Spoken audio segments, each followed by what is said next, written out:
Hello to everyone. I hope you are doing well. Well, in this Dhamma talk, I will talk about karma, and I will use the Bhikkhu Bodhi translation from the Anguttara Nikaya, the Book of Trees, and the Sutta is 111. It's called Causes. So I will start to read. Because there are three causes of the origination of karma. What three? Greed is a cause for the origination of karma. Hatred is a cause for the origination of karma. Delusion is a cause for the origination of karma. So here the Buddha is presenting the main topic of the sutta. Let's see where we going. Any karma fashioned by greed, born of greed, caused by greed, originating for greed, is unwholesome and blameworthy and results is suffering. That karma leads to origination of karma, not to the cessation of karma.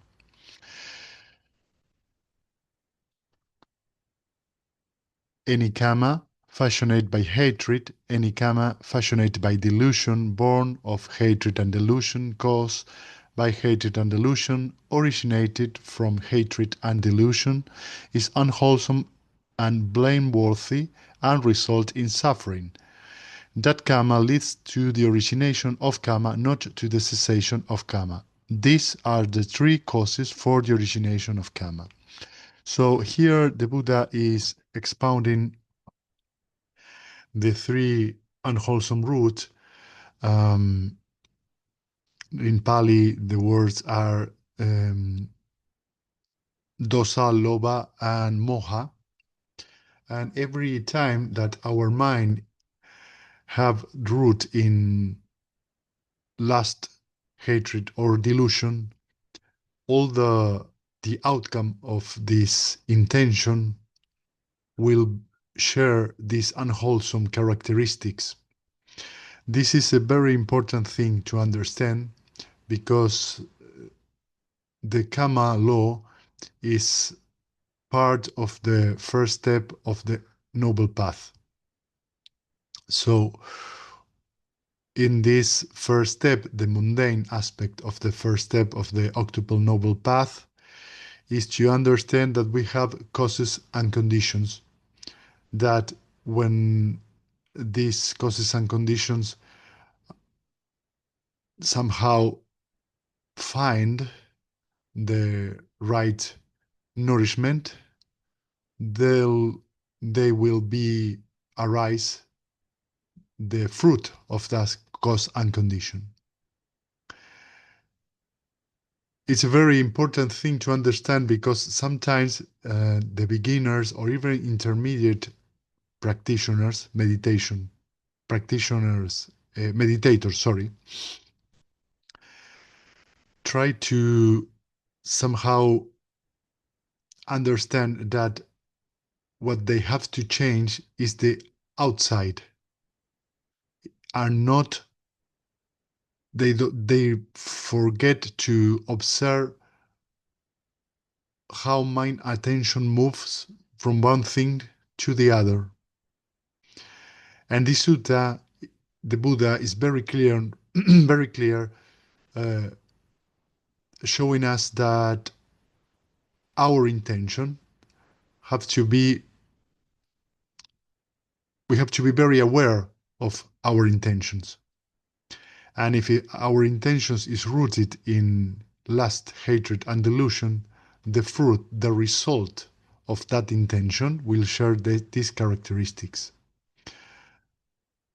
So here we could divide our analysis in two parts.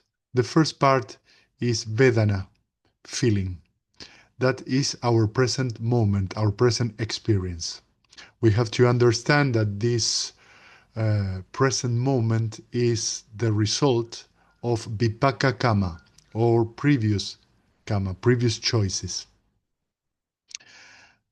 When we say this, we don't say that the circumstance of our life is the result of that karma. We have to be very careful about this. Vedana, the present experience, is how the experience presents in our mind.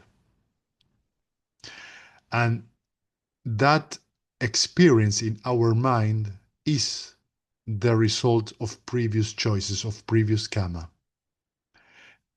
The reaction to that present experience in our mind will be determinate how this karma could be activate or deactivate. So it's our reaction to that present moment in our mind what we have to take in consideration. And in this moment of the process of dependent origination, we are assisted by right mindfulness. That is, remember to observe how mind attention move from one thing to another. So at the link of Vedana, we're going to find that the feeling could be painful, pleasure, or neither painful nor pleasure. And if we are really mindful, we can see this with proper wisdom. So what is with proper wisdom? We do not engage in the reaction to feeling. We just observe this is a result of previous choices, and I can't do anything about it. The only thing that I can do is do not react. I can't make 6 R's to Vedana because Vedana is the reality of the moment in the mind. But if at that moment, my wisdom is not developing enough, the mind will be reacted as craving. So I like it, I don't like it, I am that. That is also another aspect of these 3 unwholesome roots. Lust, hatred, and delusion is this 3 aspects of craving. If I am aware of that reaction, I could apply 6 R's, right effort. And then this arising of craving will be less powerful because as soon as I notice this reaction, I deactivate by the 6 R's. If I'm not aware of this reaction and the mind, because of feeling, because of Vedana, my minds react and then start the explanation, the justification, the histories about, the stories about why this feeling, I don't like it, or I like it, or I am that, and start this story and justification or the analysis of why, this is the link of attachment. And I could still apply the 6 R's. Of course, when this attachment arises, the power of the reaction is more powerful, the reaction, because it's not only the reaction of craving, but I am already justifying this kind of reaction. So I add the story and I start to add fuel to this reaction. Generally, our justification is our opinions about this like it, don't like it, or I am that. But I'm still can apply the 6 R's, the right effort. If I don't um, have enough mindfulness, then will arise the next link, that is Baba, or the habitual tendency. And the habitual tendency is somehow our usual reactions in our mind to these previous links, is how generally we describe ourselves, our personality. And generally, we don't take our personality as some kind of habit that we cultivate during our life. We generally think that we are in a certain way, and we can't change that. But this is in direct opposition to the first step of the noble path. Everything is have conditions and causes. So our personality is just uh, a bunch of reactions in our minds that, because we, without mindfulness, we act rooted in this habit, we turn to see ourselves, or sometimes in our history, our parents, our friends, or family, and we believe in that reactions as ourselves. We also we also could apply in this link the 6 R's, because this is the last link before Shati, before birth of action. If we act, uh, if we make an action rooted in these previous links, we're going to enhance our karma, and this will bring the the arise of the action. This action could be physical action or verbal action, speech, and this will bring us the last of the links, that is suffering, death, sorrow, lamentation, despair, and so on.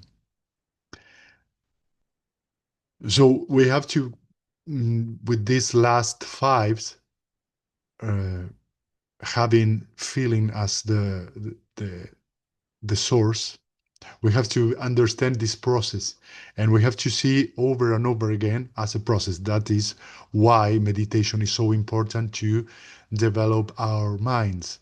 Meditation is always a poor translation from bhavana, because we cultivate our mind not only during the exercise of meditation, but applying or following the precepts, the generosity. And eventually we start to see with wisdom, that is said, the conditionality of everything, not only our actions, but the action of the others. So we can see through these links how our actions in the world are conditioned. What is the causes of our actions in the world, actions and words. So this sutta is talking about, to, of course, karma. So karma is volitional formations. Is the second link of the dependent origination. And we see it through this volitional formation, how this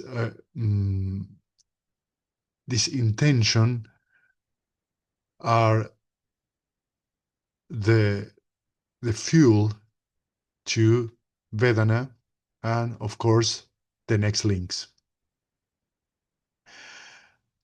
So here we could relate it, the first step of the noble path, that is the conditionality, and the second step, that is right intention, samasankappa. And samasankappa always have, this is a different aspect between uh, intention and right intention, the second step, because in samasankappa there is, uh, we have we have decided to act in a certain way. And if we apply the second step of the noble path has um, seclusion as a wholesome intention, the intention of non-ill will, and the intention of non-cruelty.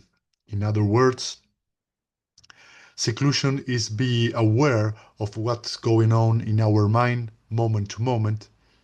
So we always have to pay attention what is our mindset. And if we found that in our mind arise some unwholesome state, apply the 6 R's and return to our object of meditation, that is, for example, metta or karuna, mudita or upekkha. And this is a very good state of mind. So this is seclusion. It's some kind of seclusion. There is another aspect or possibilities to comment this second step of the noble path. Non-ill will is metta. Be gentle, be loving and kind to yourself and the others. And non-cruelty is be compassionate about our intention. So it's not add more pain to someone who is already in pain or already suffering.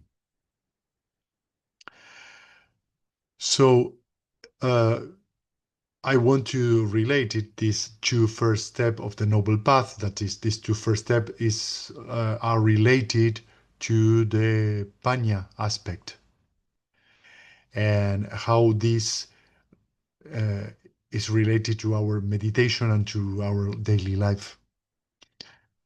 So if we are aware of our intention, we're going to see now how the Buddha explained this. So there are because these three other causes for the origination of karma. What three? Non-greed is the cause for the origination of karma. Non-hatred is a cause for the origination of karma. Non-delusion is a cause for the origination of karma. Any karma fashioned by non-greed, born of non-greed, causes by non-greed, originating from non-greed, is wholesome and blameless, and the result is happiness. That karma leads to the cessation of karma, not to the origination of karma. Any karma fashioned by non-hatred, by non-delusion, born of non-hatred, non-delusion, caused by non-delusion, non-hatred, origination from non-hatred, non-delusion, is wholesome and blameless and results in happiness. That karma leads to the cessation of karma, not to the origination of karma. These are the three other causes for the origination of karma. And here the sutta ends. So the Buddha here is explaining something, give us a clear instructions. There are these three other karmas, in this case, wholesome karma, that is not origination from hatred, lust, hatred, and delusion.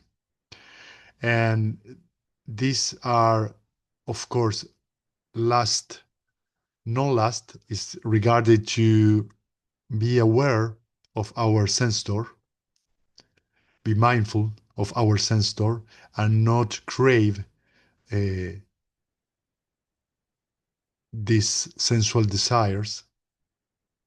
This is very important. In fact, there is the next sutta of this. The Buddha talk about this, to crave uh, for past experience, the crave for future experience, or the crave for present experience. This craving is always related to a lack of mindfulness at the present moment. So maybe I have a pleasant experience in the present, and here was mindfulness really important. Is the pleasant experience will last until the conditions that fuel that present disappear. If we don't crave for more, if we are mindful and we understand that this present experience has uh, its own conditions, will we be free of that sensual desire, free of that lust. So if we have an intention that is not rooted in this lust, we're going to feel very light, very uplifted in our mind. This is the same with hatred. In this case, hatred is ill will, aversion, and all the different aspects or levels of this irritation, anger, fury, rage. So a mind imbued with loving kindness or compassion or mudita or upekkha, equanimity, is a mind that doesn't have the conditions to hatred arises. Generally, this this hatred reaction is related that something that I don't like it. So it's just an unpleasant experience. We don't have to overreact about it. So when we see an unpleasant experience, we just have to understand that this unpleasant experience, for example, a painful body uh, feeling in our meditation, we can see that if we are first, we can recognize, oh, there's some pain in my body. Of course, this advice that I give you is related to someone who hasn't any previous condition or injuries in that part of the body. If that is the case, you have to be very careful and take care of it. But many of the meditation pains have to do with restlessness.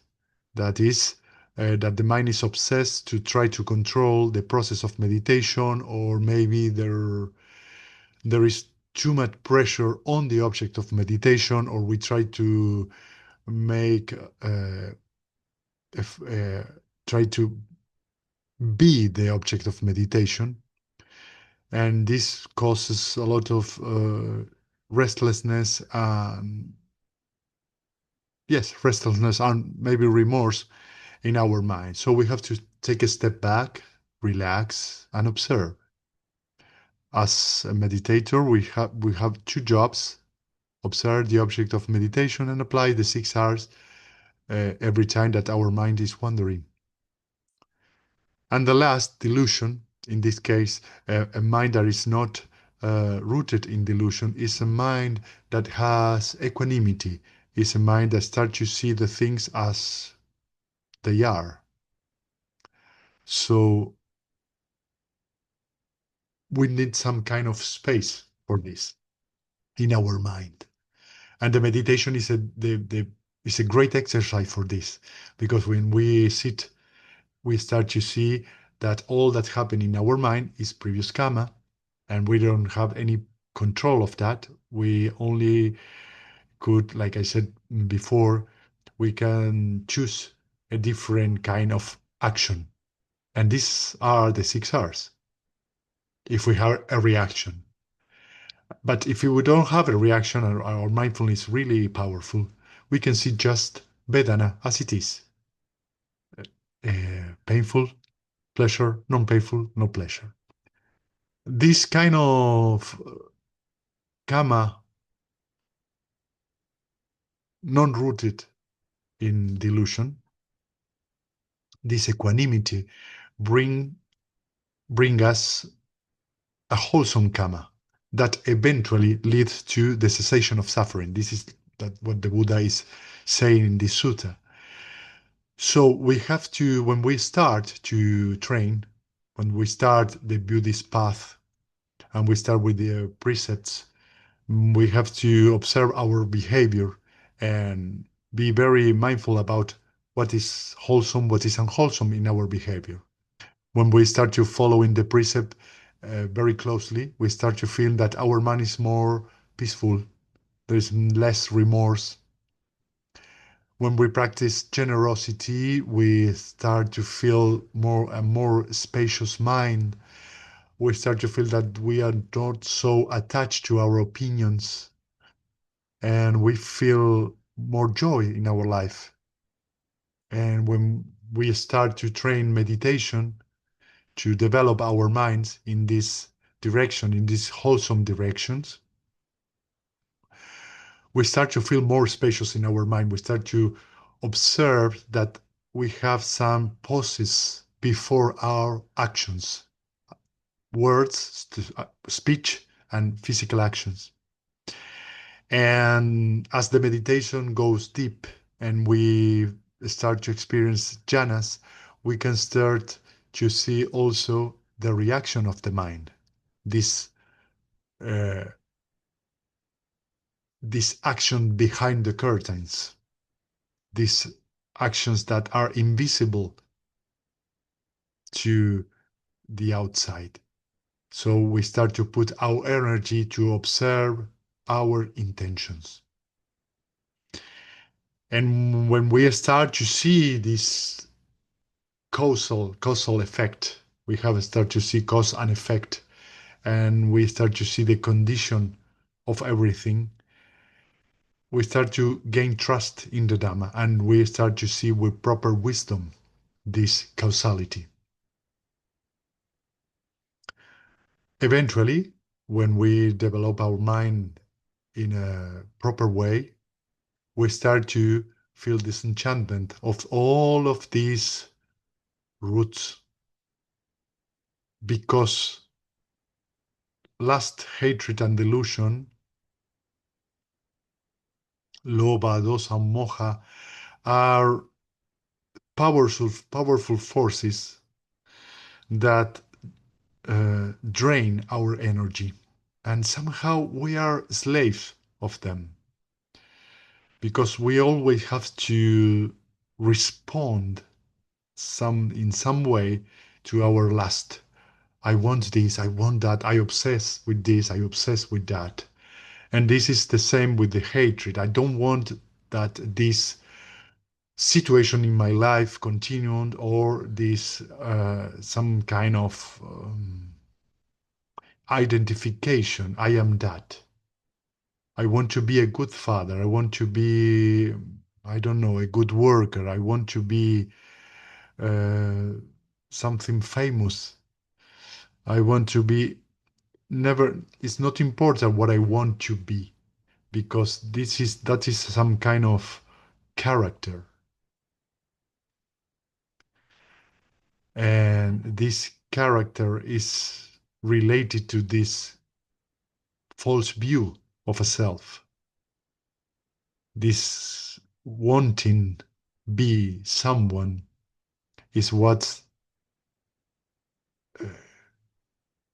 nourished our attachment and our habitual tendency.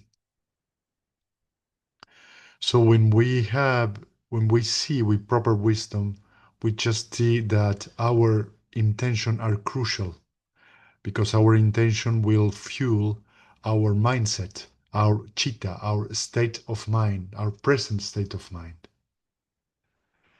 And this will bring us Vedana. So, depending upon what is our reaction or lack of reaction to the present moment, we can build a different karma. And then are when we develop a strong mindfulness, and our mind is start to feel more and more happier, sorry, without more, happier, and more confident in our practice, we feel a wholesome state of mind. And this allow us to go even beyond that and understand that pleasant, painful are just two aspects of the reality. So when the equanimity is stronger, we start to feel this disenchantment. Start to understand that the presentation of the reality is always like this. This will bring us, like the Sutta says, uh, that this karma leads to the cessation of karma. So we start to feel disenchantment and dispassion.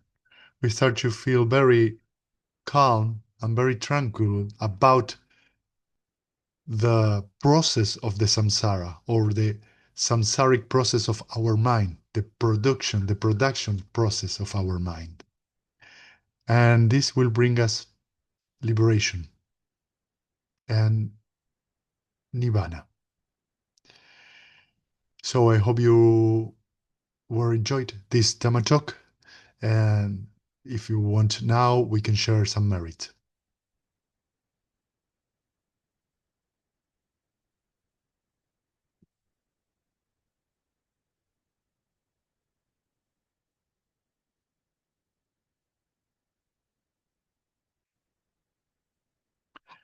May suffering ones, may suffering free, and the fear struck fearless be. May the grieving shed all grief. May all beings find relief. May all beings share this merit that we had thus acquire for the acquisition of all kind of happiness. May beings inhabiting space and earth, devas and nagas of mighty powers, share this merit of ours. May the long protect the Buddha dispensations. Sadhu, sadhu, sadhu. Thank you very much.